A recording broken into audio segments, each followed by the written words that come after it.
enfants de Dieu, surtout les serviteurs de Dieu, enlevez cette pensée-là. Nous allons nous édifier. Mais avant que je commence à prêcher, je crois qu'on n'a pas signalé au prophète Ken, parmi mes enfants qui exercent le ministère, à part les deux pasteurs, l'apôtre Kassenda et le pasteur Gervais, il y a le prophète Cephas qui m'a accompagné. Mets-toi debout. Le prophète Cephas voilà.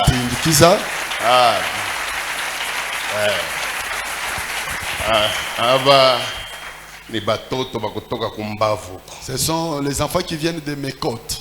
Eux,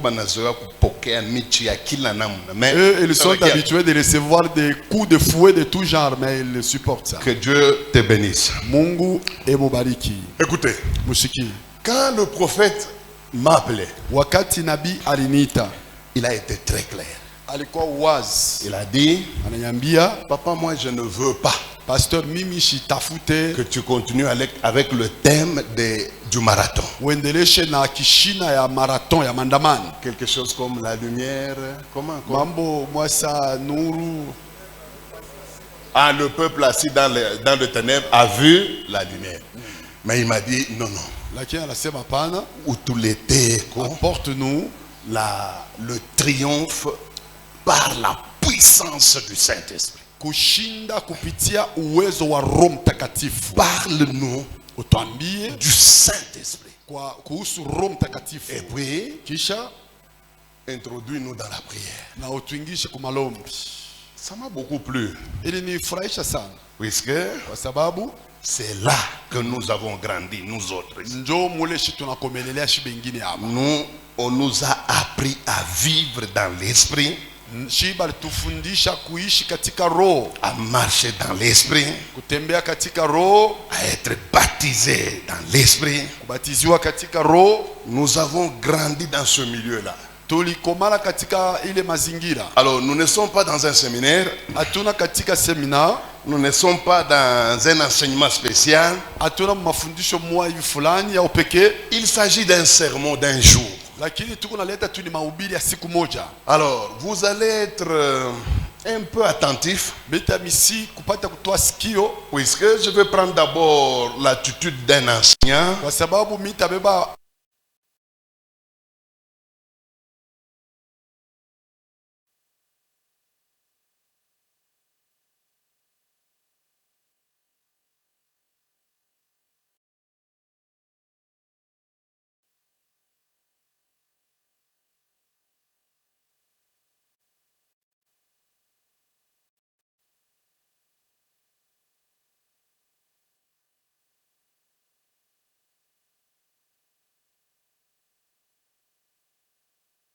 Bon lecteur, quelqu'un qui est habitué à lire la Bible à haute voix, il peut se tenir debout et nous lire dans Actes des Apôtres,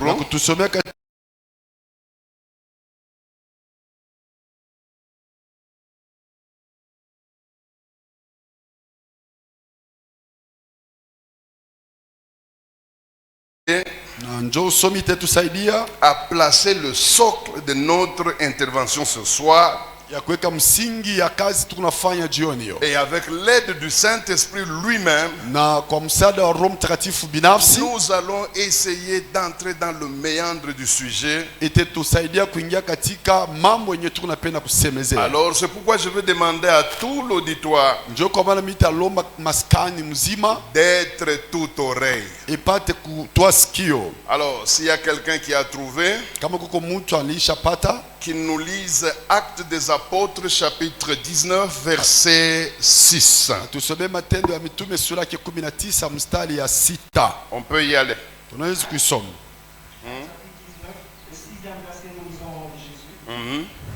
Lorsque Paul leur eut imposé les mains, non. À partir 1, vers 6. Pendant qu'Apollos était à Corinthe, Paul, après avoir parcouru les autres provinces de l'Asie, arriva Ayant rencontré quelques disciples, il leur dit, avez-vous reçu le Saint-Esprit quand vous avez cru? Ils lui répondirent, nous n'avons même pas entendu dire qu'il y ait un Saint-Esprit.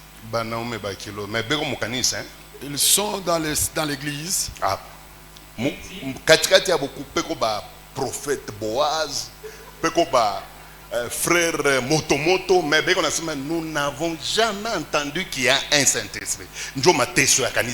Allez-y. Il dit, de quel baptême avez-vous donc été baptisé? Et il répondit, du baptême de Jean. Voilà. Alors Paul dit, Jean a baptisé du baptême de repentance, disant au peuple de croire en celui qui venait après lui, c'est-à-dire en Jésus. Sur ces paroles, ils furent baptisés au nom du Seigneur Jésus-Christ. Sixième verset. Voilà. Lorsque Paul leur eut imposé les mains, le Saint-Esprit vint sur eux et ils parlaient en langue et prophétisaient. Amen. Amen. C'est parmi les histoires tristes de la Bible. Les gens ont l'habitude de lire ça. Je ne sais pas ce qu'ils en tirent comme leçon. Mais moi, quand je suis arrivé sur ce texte ici, en tout cas, ça m'a dérangé sérieusement. Écoutez, Paul est en train de parcourir les hautes provinces de l'Asie. Paulo eko katika kwenda kupeleleza majimbo kubwa la Asia. Et quand il arrive à Éphèse, na wakati alipofika Efeso, la Bible dit qu'il a rencontré les disciples. Biblia inasema anakutana na bafasi. On ne nous parle pas ici des intercesseurs. Abatuambie mambo ya baombaji. Je n'ai pas l'intention de mépriser l'intercession. Mishiseme baombaji ni batu ya sipo kazi hapana. Il n'a pas rencontré des choristes. Asikukutane na baimbaji. Je n'ai pas l'intention de dire qu'un choriste ne vaut rien. Shiseme muimbaji asina na faida hapana. Mais il a rencontré les disciples de Jésus. Lakini alikutana na bafasi ba Yesu Kristo. Des élèves de Jésus. Banafunzi ba Yesu. Des gens qui ont décidé de suivre Jésus. Vous savez, dans la Bible, on n'appelle pas n'importe qui disciple. Simon le magicien s'était converti. Mais on ne l'a jamais appelé disciple par la Bible. Trop peu de gens. Parmi les gens qui suivaient Dieu dans la Bible, on leur a appliqué ce vocabulaire de disciples. Et souvenez-vous, quand Jésus-Christ devait quitter ce monde, qu'est-ce qu'il avait donné comme dernière recommandation à ses apôtres? Il avait dit allez partout et faites de toutes les nations mes disciples. Donc, selon Jésus, quand on prêche l'évangile,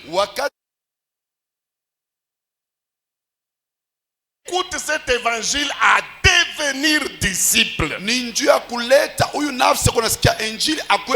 C'est l'objectif final de l'évangélisation. Or ici, Paul rencontre une catégorie de personnes qui sont ce qu'on appelle produits finis, les disciples. La classe des gens que Jésus-Christ cherchait. Souvenez-vous que Dieu ne ment jamais. Et s'il appelle ces gens ici disciples,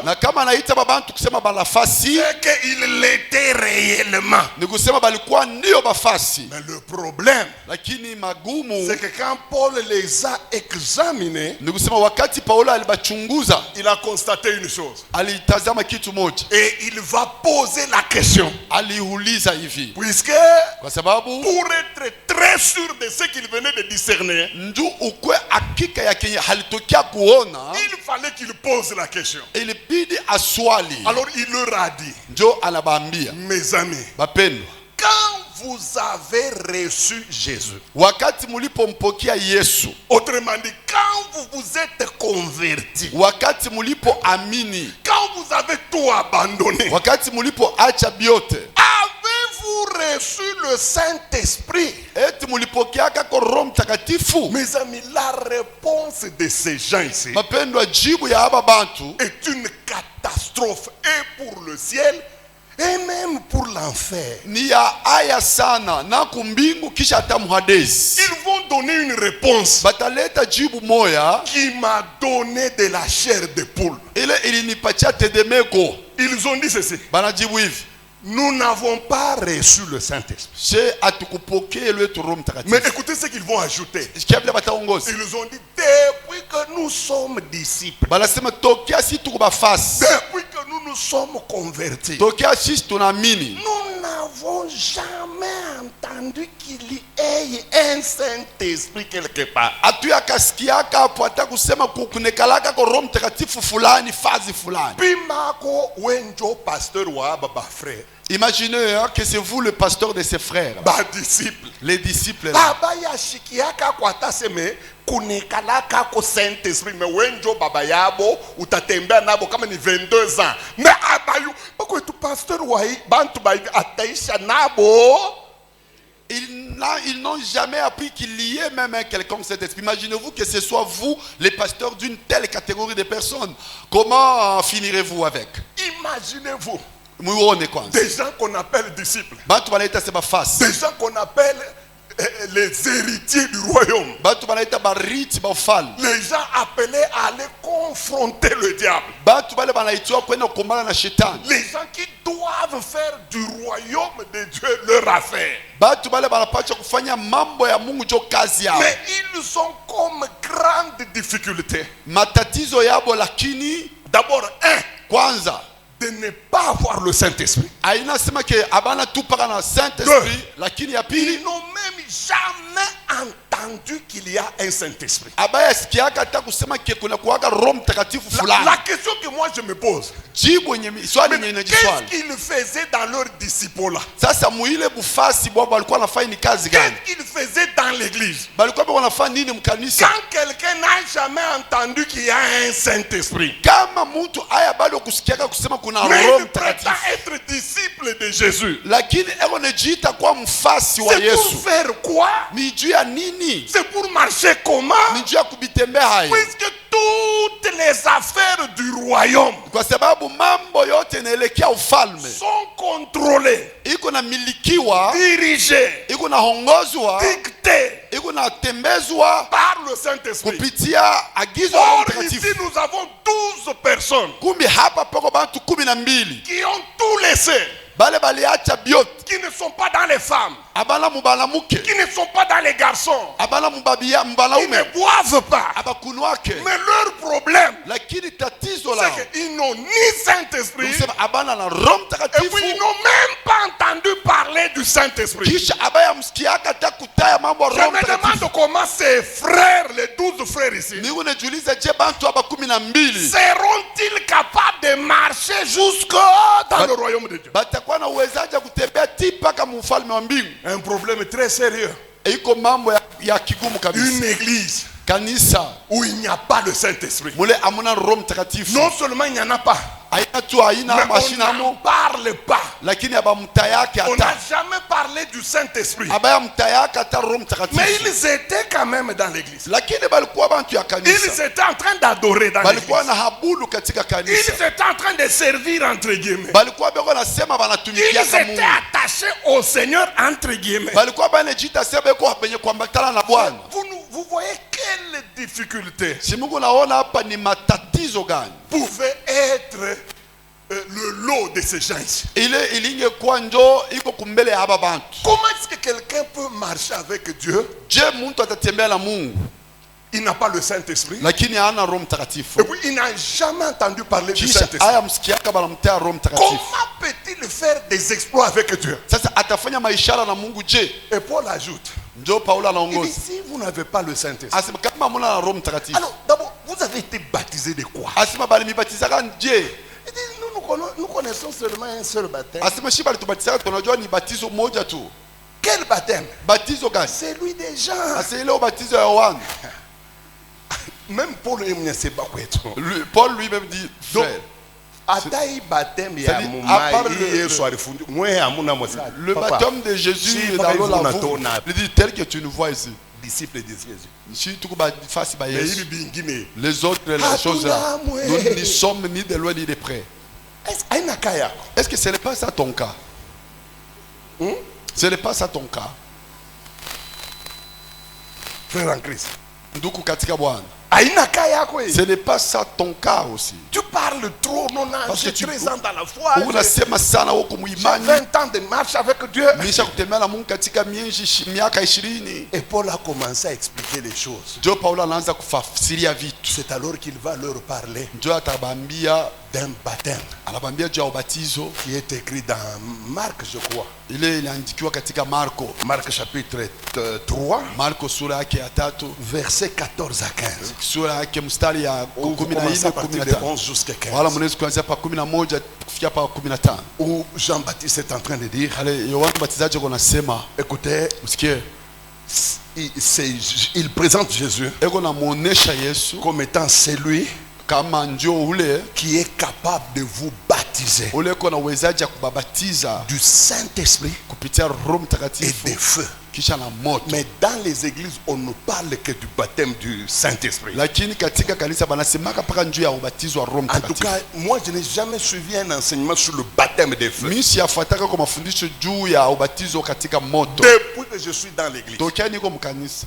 on me parle toujours du baptême du Saint-Esprit. Banasemaka paka katika ubatizo ya Roho Mais Mtakatifu. on néglige le baptême du feu. Lakini balabeulaka ubatizo Et wa moto. pourtant, c'est un baptême très important. Lakini nayo ile ni ubatizo wa nguvu wa muhimu kabisa. Peut-être Dieu voulant, Kama Mungu anaipenda, s'il me donne encore de la force, kama nanipatia tena nguvu, on en parlera. tunaweza kuongea Le baptême de feu. ubatizo Mais katika moto. revenons à notre mouton. Lakini turudile kwanza kwa mambo yetu. Le baptême du Wa Saint-Esprit. Roho Mtakatifu, ubatizo wa Roho La Mtakatifu. question que moi je me pose, Swali inajiswali c'est celle-ci. ni Pourquoi Paul a insisté jua nini Paulo aliweka mkazo pour que les 12 disciples en question juu ya bale bafasi 12 benye bale puissent recevoir le baptême du Saint-Esprit? bapate kupokea ubatizo wa Roho Mtakatifu? Pourquoi il leur a dit, vous devez ipso facto, vous devez être baptisés du Saint-Esprit? Jua nini alibambia sema inimibidi paka mbatizwe katika Roho Mtakatifu? Pourquoi? Juu ya nini? Puisque les gens aujourd'hui Kwa sababu batu leo parlent du Saint-Esprit comme si c'était un objet, banakuwa nasema juu ya Roho Mtakatifu sani kintu comme un caillou qui descend du ciel et qui tombe sur vous ikusaribu imwe kunatokea kujuu mbinguni na kuangukia pa et qui kichwa vous met en transe. kisha unaanza kutetemeka. Ce n'est pas ça. Aina ile. Pourquoi Juu ya il nini faut être baptisé du Saint-Esprit? inabidi kubatiziwa katika Roho Mtakatifu? Écoutez, Sikia, rapidement, kwa haraka je vais vous épargner de longues lectures qui vont me prendre le temps pour rien. mimi nitamiepusha kwa usomi mrefu, tanichukua muda tu bure. La première raison Sababu ya kwanza pour laquelle chaque personne croyante, njuu ya ile mtu wote ule anakuwaka naamini, chaque disciple de Jésus mfasi wote wa Yesu doit être rempli du Saint-Esprit. juu ya nini anapaswa kubatiziwa na Roho Mtakatifu? C'est puisque dans Jean Ni kwa sababu katika Yohano chapitre 16 sura yake 16 de 7 jusqu'à 15, kuanzia pa mstari wa 7 mpaka 15, Jean chapitre 16 de 7 jusqu'à 15, Yohano sura yake 16 mstari wa 7 mpaka la 15, Bible dit que Biblia inanena kwamba c'est le seul Saint-Esprit ni Roho Mtakatifu mmoja tu ule qui a reçu l'autorisation de remplacer Jésus-Christ physiquement sur la terre. Ni yeye peke ndio alipata ruhusa ya kumkombola Yesu Kristo katika mwili wake pa dunia. Jésus-Christ dit ceci. Yesu Kristo anasema hivi. Il vous est avantageux. Iko ya faida kwenu mimi nijiendeze. Si je ne m'en vais pas, Kwa sababu kama sijiendeze, le consolateur lakini ule wa kumipeleleza, ne wa viendra kumpeguza pas. atakuja. Il faudrait que moi je me retire. Inapasha mimi niende, Et quand je serai parti, na wakati itakapoenda lui, yeye il descendra. atashuka Écoutez les choses qu'il fera. na one bitu venye atafanya. Il prendra des choses que moi j'ai. Atabeba bitu venye niko nabyo, Il va vous transmettre cela. atebapasha abyo. Et la Bible Na dit Biblia inasema qu'il ne fera rien de lui-même. hatafanya kitu kupitia yeye Il peke. ne fera que ce qu'il entend de moi. Atafanya paka benye eko nasikia tokea kwangu. C'est la raison pour laquelle chaque personne, quand il entre dans l'église, Ndio kwa maana mtu wote wakati kunaingia mkanisa il doit d'abord chercher le Saint-Esprit. inapaswa kwanza mtafute Roho Mtakatifu. Puisque c'est lui le remplaçant Njuni yeye ndio mkombozi de Jésus. wa Yesu. C'est Jésus lui-même qui le dit. Na ni yeye peke yake Il dit, anasema moi je Yesu. vais me retirer. Anasema mimi nitajiendeza. Et à ma place, Lakini pa nafasi le yangu Saint-Esprit Roho viendra. Mtakatifu atakuya, Il vous guidera. Il atabaongoza, fera ceci. atafanya Il hivi, va me glorifier. atanitukuza. Le remplaçant de Jésus, Wa kumkombola Yesu ce n'est pas Vicarius Filii Dei. aina vicarius filide hapana. Celui que vous connaissez là qui est à Rome. Ule mnamjuaka Le sasa kwa Roma. remplaçant de Jésus sur la terre, Ule wa kumkombola Yesu pa dunia hapa c'est le Saint-Esprit. ni Roho Mtakatifu Si kunaishi vous hapa. voulez voir les choses que Jésus-Christ faisait, Kama unapenda kuona vitu venye Yesu alikuwa anafanya, si vous voulez vivre les miracles que Jésus-Christ faisait, kama unapenda kuishi miujiza eh yenye bien, Yesu alikuwa anafanya, cherchez le Saint-Esprit. kumbe si utafute Roho Parce Mtakatifu, que c'est lui qui a remplacé Jésus. kwa sababu ni yeye ndo alimkombola Yesu. Il est capable d'ouvrir les yeux Na uwezaji wa kufungula macho des aveugles ya batu babipofu dans la prière, ndani ya malombi, même sans imposition de main. hata kama bawawekee mikono. Moi, je me souviens, Mimi nakumbuka nous étions en train de prier. tulikuwa tukunaomba, Nous étions au nord, tulikuwa kumashariki Kubuluba. kubuluba, Nous étions en train de prier. tulikuwa kule tukunaomba Pendant la prière, katika malombi pendant que nous étions en train de prier, kule tulikuwa tukunaomba sans que personne n'impose les mains à quelqu'un, bila mtu kuwekeana mikono. nous avons vu une maman Tunaona mama moja qui avait une main sèche. kule alikuwa na mkono yenye kukauka, Elle s'est levée debout. anashimama juu, Elle a commencé à danser. anaanza kuchofa. Elle nous disait, voici ma main. Alikuwa anasema muone mkono yangu, Je suis guéri. mimi natunzwa. Elle a été guérie où? Alitunzwa ye Dans une réunion de prière de mercredi katika mkusanyiko ya malombi ya bantu ou de vendredi. ya mkasitano. De toutes les façons, nous étions dans les après-midi. Ilikuwa kama magharibi, Ce n'était pas dans une convention. haikuwake makongamano, Ce n'était pas dans un programme spécial. haikuwake matengenezo moya Il n'y pekee, avait pas un prédicateur vedette au milieu de nous. akukuwake mhubiri fulani ule Il n'y balikuwa avait pas katikati yetu, un prédicateur que nous avons invité. atukualikake mhubiri fulani. Rien que le Kitango là. Ilikuwa tu ni nkunji Là où nous étions tous les élèves, les étudiants, les papas, les mamans. mule tulikuyaka batoto wa masomo banafunzi bachuo chikuu baba Tellement que mama, nous étions engagés. lakini tu tulikuwa benye kujitoa. Le remplaçant de Jésus, Ule wa kumkombola Yesu qui connaissait que cette maman a un problème, alijuaka se huyu mama eko na magumu, il s'est levé lui-même. anakuwa ye peke, Il a touché à la main. anamgusa kumkono, Il l'a guéri sur place. anamtunza pale pale. Mes amis, Bapeni, tout à foutre Rome takatifu. cherchez le Saint-Esprit. Moi, tu m'as théâtre et tout qu'on a assisté. Abandonnez le théâtre auquel nous assistons. Oh, Baba Mungu leo. Seigneur Jésus, Léo. aujourd'hui, Ku génération Joël. la génération Joël ici, Mwanga. accepte de répandre.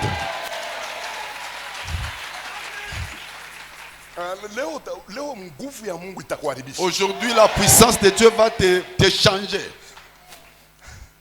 2. Capile. Pourquoi il faut être baptisé par le Saint-Esprit? Jua nini napasha kubatiziwa na Roho Mtakatifu?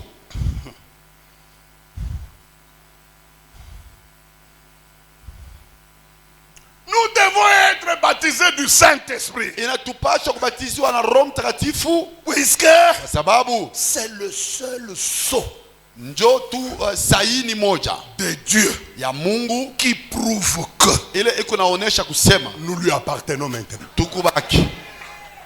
Papa, Banduku, jazwa na mikishi ya kwenu, sois rempli avec les esprits de chez vous. hauna mambo na Mungu. Il n'y a pas de problème avec Dieu. Jazwa na ma émotion, Sois rempli par tes émotions. abiangalie Mungu. Ça ne concerne pas Dieu. Meshiku tajazwa na Roho. Le jour que tu seras rempli par le Saint-Esprit, Ndio siku Mungu Baba nasema anakuya wangu. c'est le jour que le Saint-Esprit dira qu'il m'appartient. Batusomeshe. On va nous lire ça. Romains Warumi 8. sura ya 8. 8, 9. Mstari ya 9 mstari wa 8 sura 8 mstari wa 9. Vous ne vivez pas selon la chair, mais selon l'esprit. Ouais. Si du moins l'esprit de Dieu habite, Si du moins l'Esprit de Dieu habite, terminez la phrase maintenant. si quelqu'un n'a pas l'esprit de Christ, Si quelqu'un n'a pas l'Esprit de Christ, il ne lui appartient pas. Tu peux appartenir à une église. Unaweza kunendaka kukanisa. Tu peux appartenir à un ministère. Unaweza kuwa mhuduma fulani. Tu peux appartenir à une organisation religieuse. Unaweza kuwa katika matengenezo mwa fulani ya kidini. Mais pour que tu appartiennes à Dieu, Lakini njoo ukwe wa Mungu. et que Dieu s'engage pour toi puisque tu lui appartiens, Na juu Mungu apate kuingia mu mambo yako juku wake. une chose est très nécessaire. Kitu moja kiko kia muhimu kabisa. Tu dois être rempli du Saint-Esprit. Inakubidi ujazwe na Roho Mtakatifu. Tellement que c'est nécessaire. Hein? Sa vile iko ya muhimu Dieu sana. est allé loin.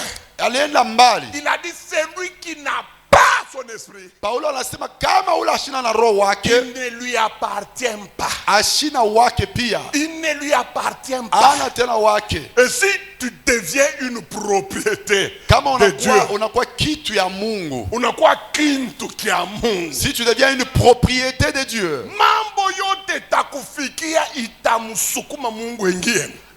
toutes les affaires qui te concerneront pousseront Dieu à s'y impliquer. Unaona hii? Regardez ça. Ni kochi yangu. C'est ma veste à moi. Muntu otatabambaka kuyi kochi. Toute personne qui touchera à cette veste, Ananibamba mimi. c'est à moi qu'il a touché. Paka arudishe.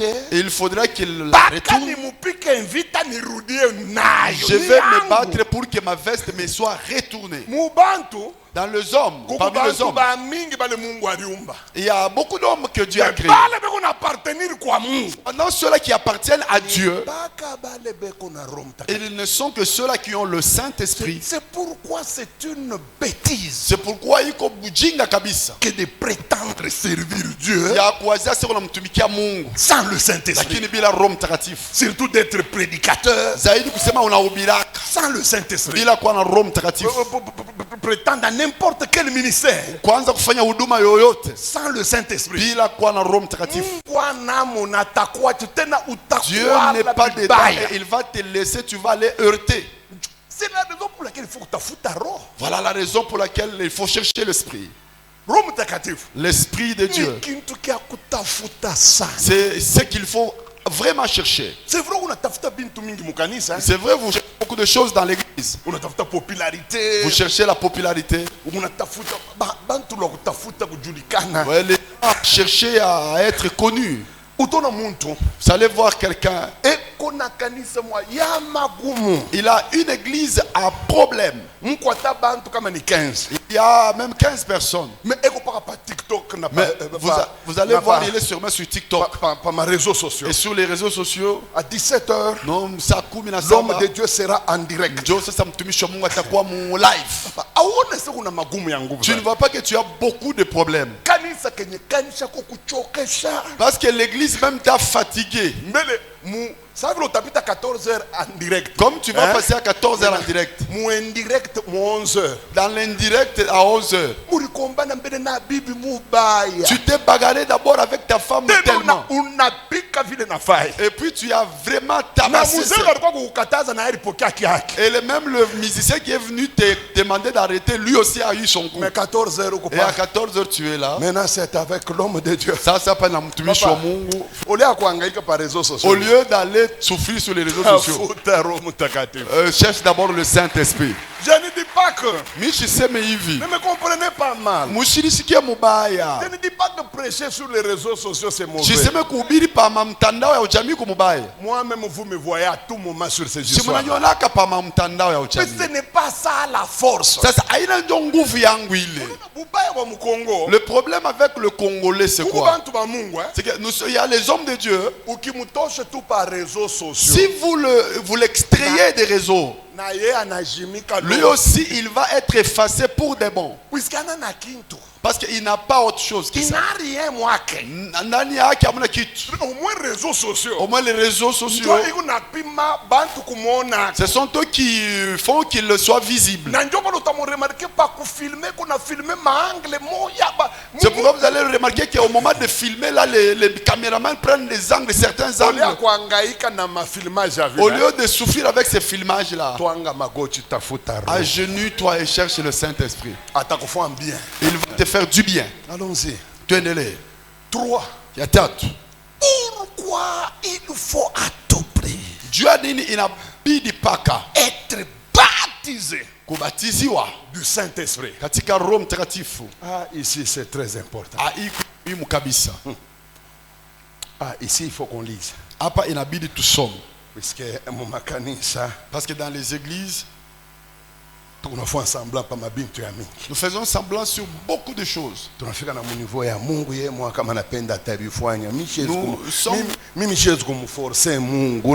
sommes arrivés au niveau de dire non, Dieu sur lui-même il fera. Non, il faut seulement reconnaître que tu as échoué, papa. Tu as échoué. Il ne faut pas dire non, moi je ne peux pas forcer Dieu. Non, moi je suis là, s'il veut, il va faire. S'il ne veut pas, il ne va pas faire. Mon frère, si c'était un Dieu de ces gens-là, c'est celui-là que nous avions dans le paganisme. Si nous sortons, donc si je pars, hein, si Dieu veut, je rentrerai. Si Dieu ne veut pas, je ne vais pas retourner. C'est celui-là, le Dieu-là. Lucas.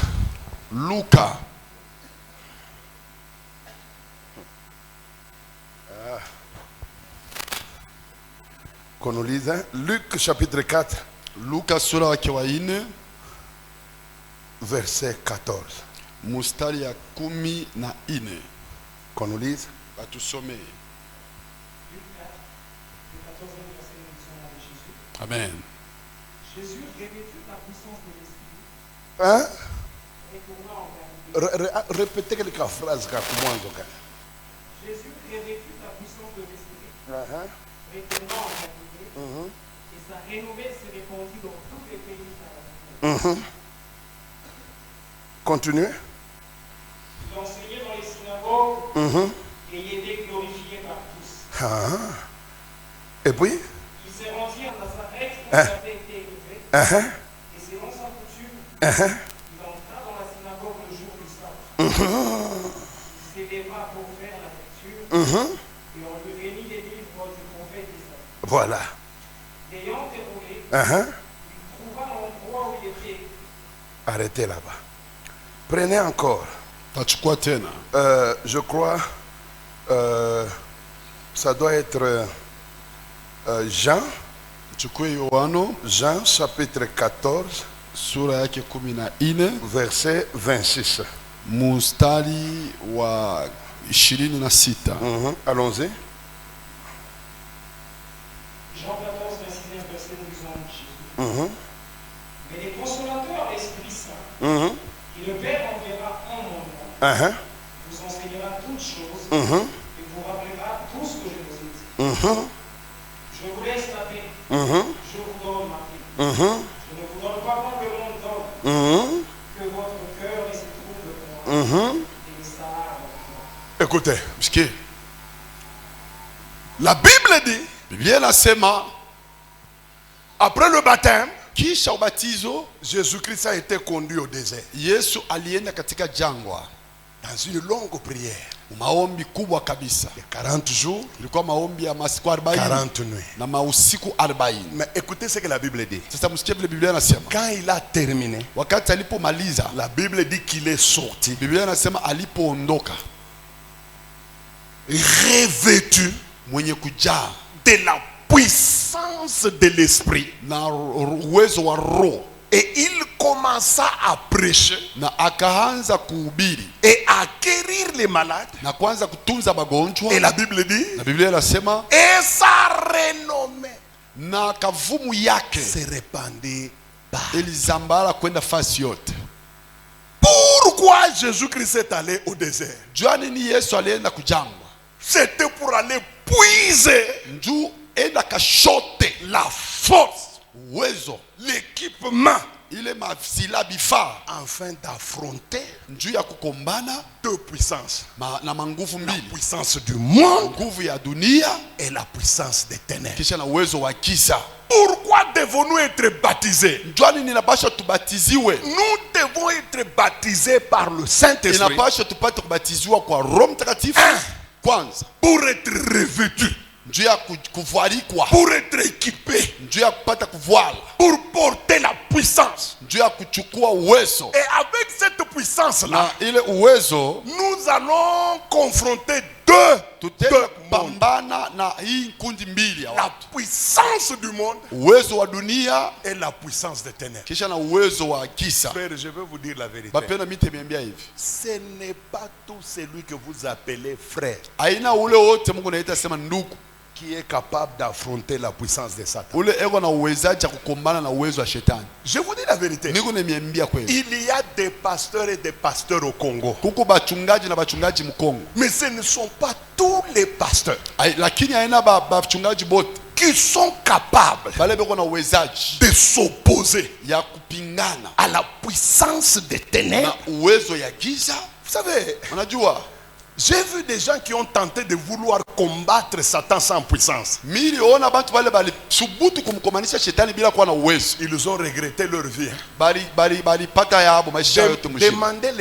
Demandez aux enfants de Séva. Muulize batoto ya Seva, Ils étaient 7. balikuwa 7, Ils sont entrés dans une maison baliingia katika nyumba fulani d'un homme qui avait des démons. ya mtu mmoja alikuwa na mampepo, Sans puissance, bila uwezo, sans revêtement. bila kuvikwa. Ils se sont permis d'appliquer la formule magique entre guillemets qu'ils entendaient dans la bouche de Paul. Balikasubutu kuitumia ile vifaa balikuwa nasikia katika kino ya Paulo. Ils ont dit, Banasema, écoutez, siki au nom de sema, Jésus mjina la Yesu que Paul ile prêche, Paulo eko na ubiri, nous t'ordonnons tunakuruhusu de partir. yawe kutoka. Le démon était très clair. Mpepo ule alikuwa Moi, wazi. j'aime la sincérité des démons. Mimi napendaka Et vile ils ne mapepo sont yalikuwa pas comme wazi. nous. Bobe kalake Nous sachet. nous mentons, nous Chitu tournons. nakagala tunalanda bitu kongoza Il uwezo. arrive que les démons soient très sincères dans leur déclaration. Inafikaka bademola beko wazi sana mkusema kwao. Écoutez comment ils ont répondu. Chika vile banajibia. C'est leur chef qui parle. Ni mkubwa yabo joko nasema. Il dit, Sema hivi. Paul, Sema Paulo, nous le connaissons. tunamjua. C'est un monsieur qui nous fait des choses. Non, nous le connaissons. Ule bwana kuna tufa vitu vibaya Jésus. tunamfamia. Yesu. Il est connu dans ce monde. Tunamjua sana mwi Mais ulimwengu. le problème, c'est vous. Sasa mambo ni mwe hapa. Vous, quand nous regardons, Mwe wakati nous tukitazama ne voyons rien. atuone kintu. Vous ne nous inquiétez dans rien. Amuna ta hapa na Vous mambo n'êtes même pas enregistré dans les registres des gens dangereux. atumijua hata pa makaratasi ya Donc, batu ya depuis hatari. que nous avons consulté notre Ni registre kusema tokea tulikuwa tuko naangalia katika des karatasi hommes dangereux ya batu ya hatari pour notre royaume, njuu ya ufalme wetu, votre nom ne figure nulle part. atuone majina yenu pale. Maintenant, qu'est-ce que vous êtes venu faire ici? Sasa mnakuwa kufanya nini hapa? La Bible dit que ce garçon-là, Biblia inasema ule kijana il les a maîtrisés Il les a déshabillés. Imaginez-vous, des gens sont allés dans une délivrance avec des habits.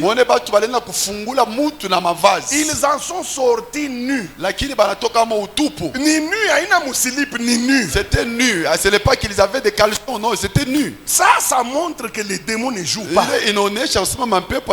J'avais vu un garçon là. Bon, je l'appelle garçon, mais c'est pas vraiment un garçon puisqu'il est plus âgé même que moi.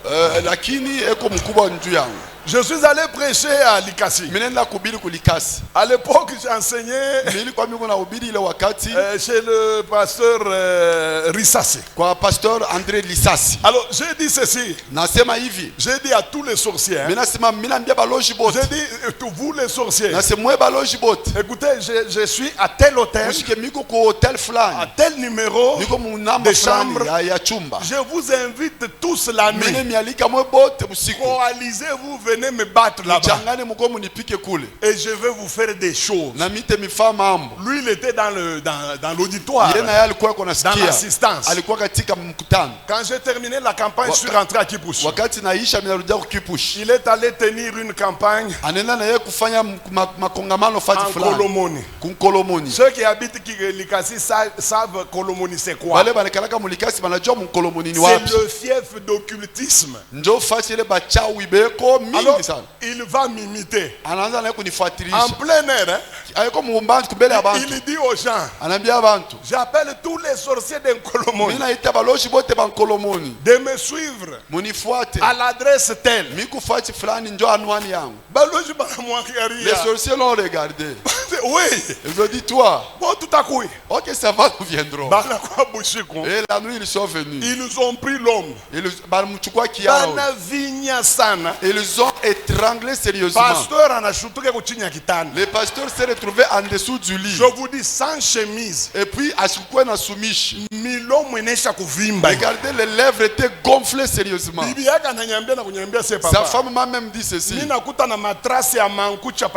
J'ai trouvé même les traces de griffes. Le même jour. La campagne s'est arrêtée 6 mois.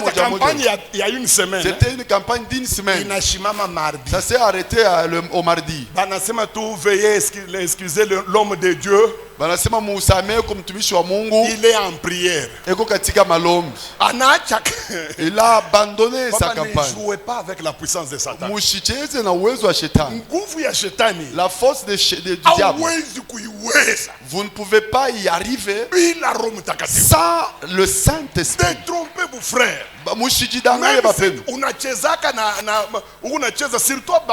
Surtout les frères ici qui sont, il est dans le péché. Il va jouer avec les jeunes filles. Et puis il arrive à l'intercession. Qui es-tu dans ce corps? Ok, joue toi toujours comme ça. Il y a un jour que tu vas rencontrer un véritable démon. Tu ne vas pas partir. Tu ne vas pas partir. Je vous dis, pour chasser les démons, pour affronter la puissance de Satan, il faut être baptisé du Saint-Esprit. Sans cela, tu n'iras nulle part. Regardez comment nos enfants tombent malades. Regardez comment nos femmes parfois tombent malades. Savez-vous pourquoi? Puisque le royaume des ténèbres ne supporte pas qu'il soit bougé, qu'il soit dérangé. C'est pourquoi le royaume des ténèbres, quand quelqu'un se tient devant eux pour les déranger, ils doivent être sûrs que tu as le Saint-Esprit. Tu n'en as pas, ils vont te ramasser. Je vous dis la vérité. J'ai vu un homme de Dieu qui a commis l'erreur de prendre un frère inexpérimenté, de l'accompagner pour qu'il aille délivrer un bipolaire. C'est vraiment ce qu'on appelle Kiamajimu au vrai sens du mot. Pour aller délivrer un fou, bipolaire au vrai sens du mot. L'homme de Dieu était prêt, lui. Il a commencé à chasser les démons. Le frère était avec lui. Seulement le frère n'était pas correct. Il n'était que frère des noms. Alors les démons ont quitté cette personne. Il a été libéré. Des fous qu'il était. Il a été complètement libéré. La famille se réjouissait. Ils étaient en train de boire. Mais quand l'homme de Dieu regarde le frère qu'il a accompagné, il remarque que le frère commence à manifester les mêmes symptômes que l'homme qui vient d'être délivré. Il commence à baver. La chemise. Et puis il jette la chemise. Pantalon. Il enlève le pantalon. Quand il commence à enlever le slip, alors on se dit non, il faudrait d'abord lui mettre un pagne. Quelqu'un qui entre dans la délivrance sans pantalon. Mais lui il commence à en sortir avec un pagne. L'homme de Dieu commence à lutter. C'est lui qui avait pris l'enfant pour qu'il accompagne dans une délivrance. Et le fils, l'enfant de Dieu, celui qui était fou là, il est à la cuisine, il mange même. L'homme de Dieu essaie de chasser les démons. Il a échoué puisque la folie s'est multipliée. Il a vu l'homme là en train de faire même des besoins dans les habits. Il dit Dieu, tu m'as vraiment piégé. Après avoir lutté, je ne sais pas si c'est 5 heures, je peux je me tromper le nombre d'heures. Je ne sais pas le nombre d'heures qu'il a lutté pour la délivrance. C'est comme ça qu'il a eu une idée. Une idée lui est venue. Il dit qu'il appelle son père spirituel. Il appelle son père spirituel. Son père là, nous étions avec lui. Il lui pose la question. Le frère jusqu'à maintenant il est toujours fou. Il dit c'est pire même que pour celui qu'on a délivré. C'est comme ça que c'est très important d'avoir une bonne relation avec son père spirituel. Vous les frères qui vous révoltez contre nous, c'est parce que tu n'as pas encore rencontré des problèmes. Comme il était dans une bonne relation avec son père, c'est comme ça que son père lui dit. Il dit ne t'en fais pas. Appelle celui qui vient d'être guéri. Dis-lui ceci. Tu viens d'être sauvé, non? Et donc maintenant celui-ci. Maintenant, et puis dis seulement à celui-là d'imposer la main. Celui-là qui vient d'être guéri, il a mis la main. Les démons sont rentrés encore en lui. Alors son père spirituel lui dit ceci. Il dit c'est quoi? Il dit il est guéri. Il dit quitte là-bas très vite. Dis à cette maman là qu'il m'amène cet enfant là. Quitte cette affaire vite. C'est comme ça que l'homme de Dieu et son frère vite ils sont partis. Il dit il dit non, demain. C'est le lendemain qu'on l'amène le fou là. Qu'on l'amène à l'homme de Dieu. Alors le papa c'était 2 paroles, c'est tout. Et l'homme était guéri. C'est comme ça que son père lui pose la question. Il dit tu as vu la différence entre toi et moi? Parce que l'homme qui est allé faire la délivrance là, non. C'est un grand. C'est un érudit. Dans l'histoire des délivrances. Moi je l'accepte. Mais ce jour-là, il a fait un mauvais. C'est pour savoir que même dans l'exercice du ministère, c'est différent. Il y a des gens qui exercent le ministère par la puissance, il y a ma jeune, il y a par la puissance jeune, Dieu lui donne le niveau. Il y en a qui exercent le ministère par la foi. Par le parce qu'il lit et puis il applique ça. Il y a des gens qui exercent le ministère par le don que Dieu lui a donné. Mais attention, il y en a d'autres. C'est le mandat qu'il a. C'est le mandat qu'il a. C'est Dieu qui prend un manteau et il la lui révèle. Qu'il gêne, qu'il ne gêne pas. Et là, qu'il va se tenir debout. Alléluia. Non, non. On a différence entre moi et toi. Mais tu as vu la différence entre moi et toi? Ah, c'est papa mine check. Dis oui, je suis d'accord. Le moubi. C'est que tu es toi le moubi. Il faut m'imiter. Et tu deviendras comme moi. Mes amis, à peine. Ce soir, nous voulons demander que Dieu baptise cette assemblée du du Saint-Esprit. Écoutez, lorsque le Saint-Esprit descendra, dans la Bible, dans l'Ancien Testament, je vous épargne des histoires ayant trait à l'enseignement. Je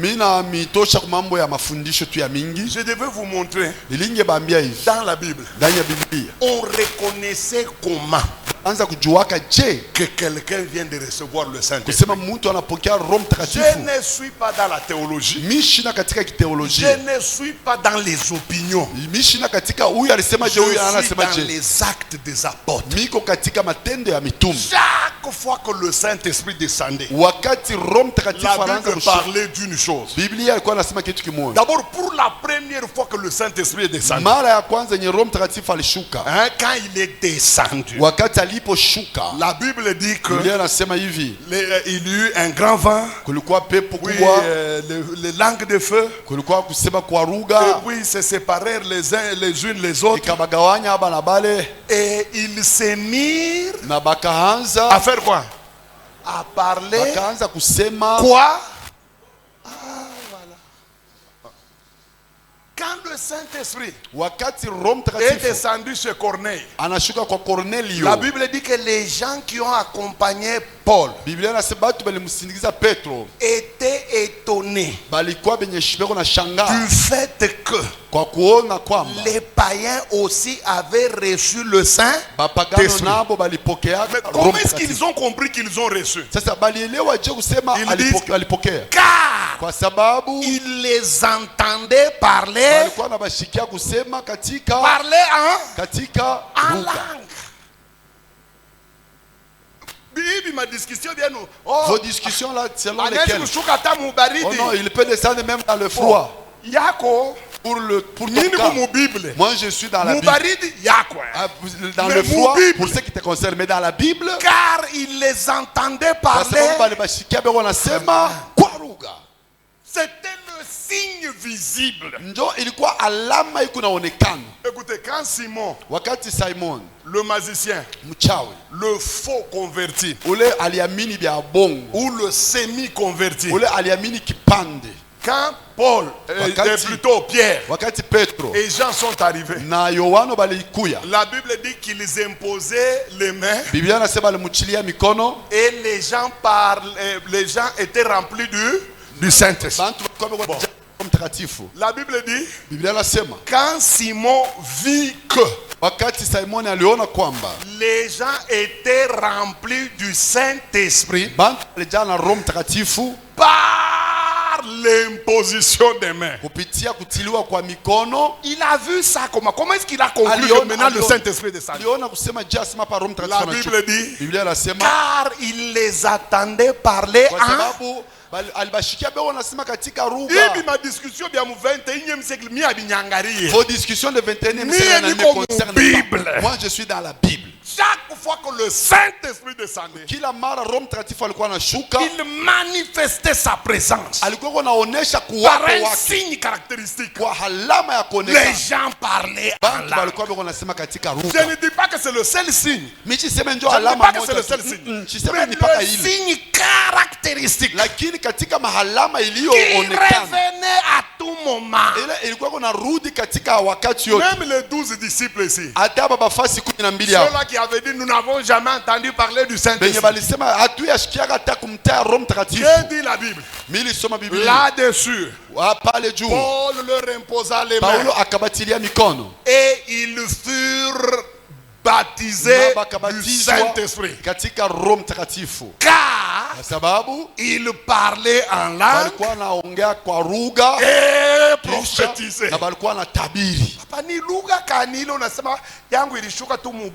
C'est quelle langue que toi pour ton cas tu dis non, pour moi c'était dans le froid. Il y en a qui disent Moi, je n'aime pas m'éventer. Dans les choses du Saint-Esprit, ce n'est pas question de s'éventer. Ceux-là qui étaient dehors, ils avaient appris comment que le Saint-Esprit était venu. La Bible dit que Pitia Makelele, il et quand ils sont arrivés, la Bible dit que chacun d'eux les entendait parler en langue. Moi je me souviens, je me suis converti un certain mercredi. Mercredi, jeudi, vendredi. Vendredi. Un grand homme de Dieu. Non, le monde a les gens. Je prie que Dieu retourne la race de ces hommes-là. Moi, je suis sûr qu'il va retourner cette race-là. Cet homme nous a dit, venez ici. Moi, je ne savais rien du Saint-Esprit. Moi, j'avais cru il y a 2 jours. Vendredi. Tous ceux qui voulaient recevoir le Saint-Esprit, venaient. Mes amis, il a entonné un cantique. Moto shuka leo juu yangu, moto shuka leo juu yangu, kama ile siku ya Pentekosta, kama ile siku ya Pentekosta. Tu vois, je me rappelle même de la chanson. J'étais à genoux. Je ne connaissais pas qui est le Saint-Esprit. Mais je disais, Père, remplis-moi de ton Esprit Saint. Dans une minute, j'avais l'impression d'une ouverture sur ma tête. Et quand j'ai ouvert les yeux, je voyais que Diamomu Tombo avait la main sur moi. Papa, frère, c'est ma première fois d'ouvrir la bouche. Ouais, les gens commencent avec des langues d'abord enfantines. Pour moi, ce n'était pas pour des débutants. Moi-même, je savais que non, ça c'est mûr déjà. Parce que c'était une langue véritable. Je vous dis que la sueur avait surtout mon corps et la chemise s'est collée à mon corps. Et j'ai fini dans 1 heure de parler en langue. J'ai commencé à chanter même en langue. Et le papa l'a interprété. Il n'y a pas au jour que j'ai senti la succulence comme ce jour-là. Frère, la 30e communauté que vous voyez ici. Moi, je ne croyais pas qu'il y ait d'église plus que le 30e. Nous avions un papa. Il était stationnaire de Kaeng. On l'appelait Jeush. C'est ma première fois de voir quelqu'un. Il fait le baptême du Saint-Esprit avec le rire. Il dit ceci. Tous ceux-là qui veulent être remplis du Saint-Esprit passent. Alors moi j'étais déjà rempli. À ceux qui venaient à l'exercice du ministère. C'est papa ici. Je ne veux pas voir quelqu'un prier ici. Ne priez pas, ne pleurez pas non plus. Mais vous allez être remplis tous. Les gens étaient à genoux. Il se tient. Il commence à rire. Tout ce que j'ai entendu.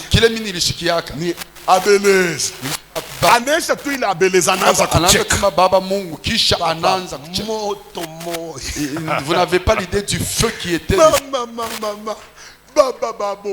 Les papas, les mamans, les gens pleuraient, les gens qui s'en mourvaient.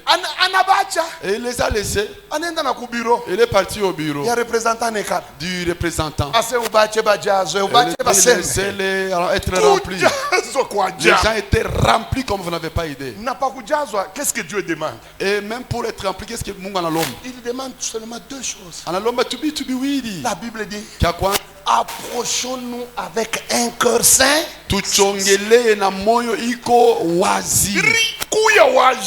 Avec un cœur sincère. Et puis la deuxième des choses, Yesu ndio alisema qui a dit que celui qui a soif. ule anaikuwa na kiu. Unaona kama unafia kujazwa na Roho Mtakatifu. Vous voulez être rempli de cet esprit. Uende tu na bile bintu bideux. Et seulement avec ces deux outils, Utajazwa. vous allez être rempli. Un cœur sincère. Moyo iko wazi Et avec soif. kisha na kiu. Banduku. Frère, Jodi la bina koleo. ce sont là les choses qui ne sont plus. Bantu kutafuta Roho Mtakatifu na kilio. Chercher le Saint-Esprit avec les larmes. Unaya mimi kwa pasteur. Moi j'étais pasteur. Ni unongopa mademo.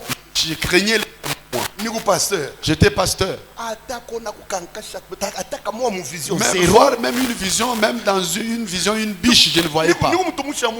J'étais un homme de Dieu bleu. Donc vous pouvez vous jouer des mots comme vous voulez. Il y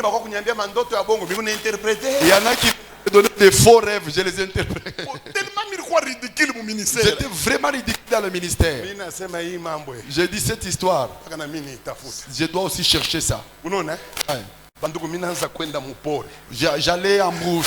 Parfois nous na bidon ya maji. J'allais parfois avec un bidon d'eau. Hakuna kitu kingine. Autre chose. Ni kulitupa tu chini. J'étais seulement. Bwana.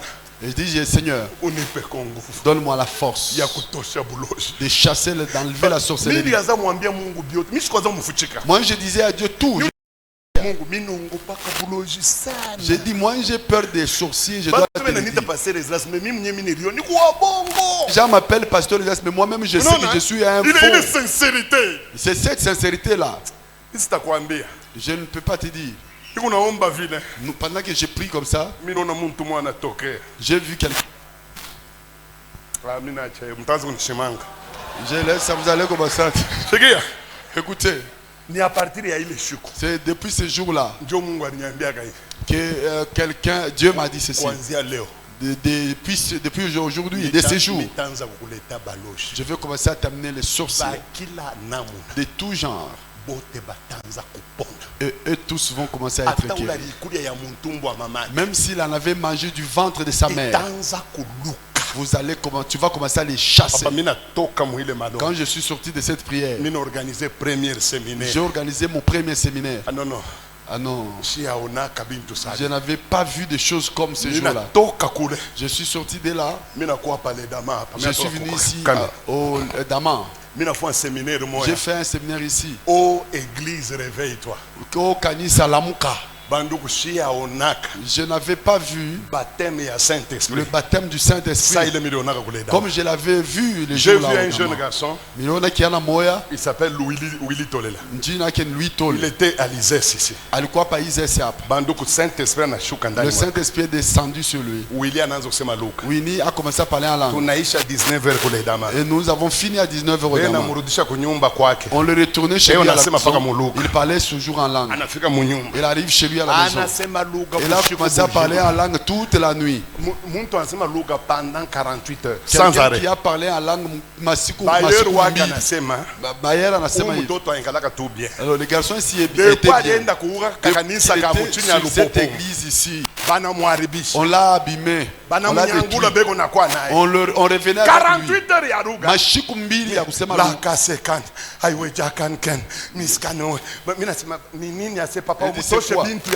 Enlève tes histoires. Fais mis ici. J'ai compris que Willy avait un problème. Il ne savait pas se maîtriser. Je lui ai fait lire. L'esprit du prophète est soumis au prophète. Tu peux être fort et lui-même il me répondait. Merci Rakoshone Kapo. Aujourd'hui, Léo, il a une église de 3000 membres. Puissance en tout cas, il est fort là. J'ai vu des gens. J'étais à chose, c'est quoi? Comment on appelle ça? Résurrection Kinshasa. J'étais à la résurrection Kinshasa. Il y a un garçon là qui avait consommé bouloji à 2 ans. Nous avons commencé à invoquer Dieu. Le garçon là était en train de vomir des lézards à la chair. Premier, deuxième lézard. 7. Troisième, 4, 7 lézards. 7 lézards. Il a vomi 7 lézards. C'est ce que je t'avais dit qu'ils seront en train de sortir. Faire avec vous tous. Je ne suis pas spécial. Je ne suis pas spécial. Si tu ouvres ton cœur et tu lui demandes avec soif, Papa, en tout cas, je vais entonner un chant. Tenez-vous debout.